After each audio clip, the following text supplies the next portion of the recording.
আমি পয়গম্বরের খেদমতে হাজির করলাম। এখন আমি আবু বকরের আমার আল্লাহ আর নবী ছাড়া কিছুই নাই।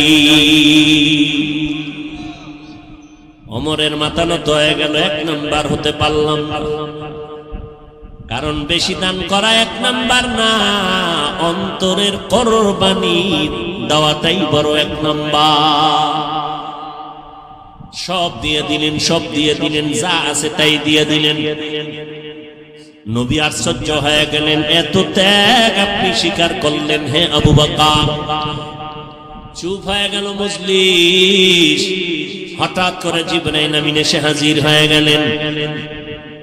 ও নবী, আল্লাহর সালাম। আজ আপনাকে আল্লাহ সালাম দিয়েছেন, প্রতিদিন দেন, আজকে আরো দিয়েছেন। তবে প্রতিদিন আমি জিবরাইল আপনার সামনে আসি আল্লাহর সালাম নিয়া।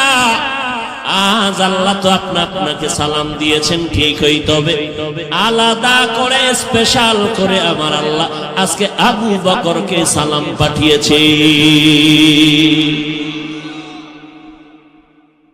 আর আল্লাহ জানতে চেয়েছেন আবু বকরের অন্তরের কি হালাত।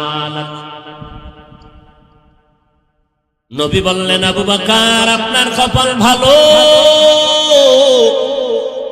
আজ আল্লাহ আপনাকে সালাম পাঠিয়েছেন। আর আমার আল্লাহ জানতে চেয়েছেন আপনার মনের কি হালাত।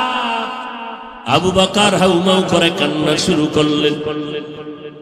নবীজি বললেন, জবাব না দিয়া কেন কাঁদেন? আবু বকর কান্না করে বলে, নবী কে চিনতো আমি আবু বকরকে? আমি ছিলাম মক্কার নগরীতে এক জাহান্নামী।